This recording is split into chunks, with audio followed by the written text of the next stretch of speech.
I have created a demo of a role-playing game that sends your character on an adventure of literacy and composition. The spark for this project was the 2005 NCTE position statement on multiple literacies, which claims that all modes of communication are codependent. Each mode that is engaged affects the meaning and impact of a piece of communication. Mastery in multiple modes will make students better communicators, so composition instructors should not neglect multimodality. A focus on multimodal composition can be especially beneficial for students from low socioeconomic backgrounds who may not have developed the literacies necessary to thrive in the traditional education system, but who are highly capable in other modes of communication. In connecting video games and storytelling to teach narratives in first-year composition, Zoivera Ann Jackson shares a case study of a first-generation college student from an underprivileged background. He had limited computer access, was unfamiliar with word processors, and thought of himself as a poor writer. However, he did own a Sony PlayStation and considered himself a game wizard. He was able to compose stories through video games and tell these stories to his friends. Gaming is a form of learning.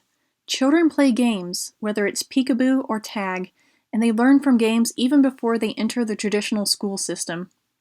According to Maria Anderson, a game is a simulation or a formal system where choices and rules are important, and allows you to practice patterns and permutations of patterns. Game progression is a form of scaffolding, so designers must be sure not to make gameplay too easy or too difficult. Competitive gameplay alienates players who most need the skills the game offers.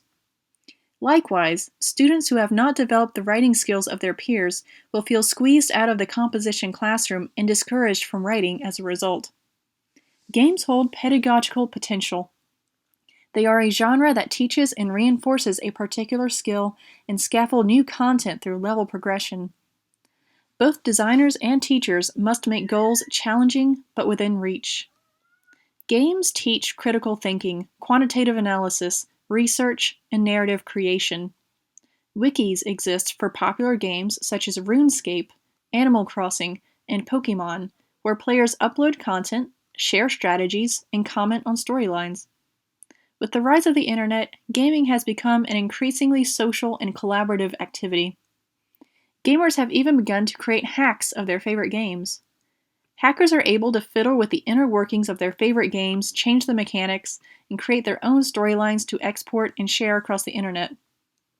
Playing and creating games is a learning experience. It increases creativity, technical knowledge, strategy, and problem solving. Samuel Jackson Fuller argues that gaming companies stifle players' creativity by forbidding the distribution of hacked games. For example, the hacker Coolboy Man was served a cease and desist letter by Nintendo when he released his hack, Pokemon Prism, after 8 years of work on the project. He removed the hack from all the sites he had posted it, but there still exist links to this day. When players are able to modify their games, every game is a potential learning environment, with its particular rules and conventions just begging to be tested, broken, and remade. Game modding is the embodiment of Stephen Freyberg's concept of not working. He claims that composition, especially modern composition, is the continual tying and untying of genres, objects, texts, and people. Game developers and other composers remix the resources at their disposal, creating new modes and genres in the process. With access to the internet, composers have greater access to such resources. People who had traditionally been the audience for games are now producing and participating in their making.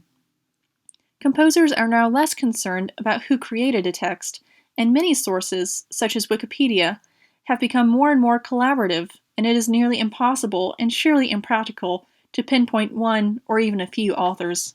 The game that I am creating has untied traditional elements of the RPG and reknotted them to literacy and rhetorical skills. The game submitted is a demo which should provide roughly 15 minutes of gameplay. The goals of this project are to explore the codependency of different literacies through an RPG computer game, create a goal-based scenario in which players become aware of the effectiveness of communicative modes in different rhetorical situations, entertain the target audience, who are in their late teens to 30s, and categorize literacies and apply a function to how literacies converge in rhetorical actions. One of the challenges in creating a rhetorical skills game is the subjective, open-ended nature of composition. While there exists software that can identify grammatical and spelling accuracy and even estimate a level of reading comprehension necessary to consume the work, there is no computing technology available that can accurately evaluate the effectiveness of a composition's content, logic, and style. A team of graduate students at the University of Texas Austin worked on a similar project, a mystery game called Rhetorical Peaks. They broke down the lesson material into goal-based scenarios, or GBSs. In a GBS, players pursue a well-defined goal but develop other skills along the way. In a game about rhetorical skills, there is a problem to be solved, and this problem provides scaffolding for players to think about the material at hand.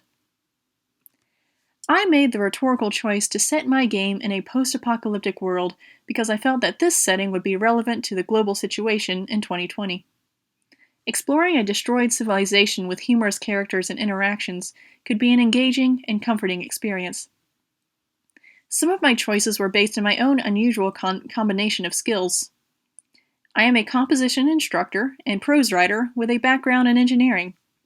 By combining my quantitative and qualitative abilities, I hoped I could add a new way of looking at composition. I have found it difficult to understand many arguments from scholarly articles through reading text alone, but by creating visuals and formulas, I can better grasp the concepts. I have used these visuals and formulas to guide my programming logic in the game. I decided to make a game because I wanted to learn what makes an activity engaging. Because I've spent so much time enjoying RPGs, I reasoned that an RPG would be an excellent method of discovering how to gamify learning in my own classroom.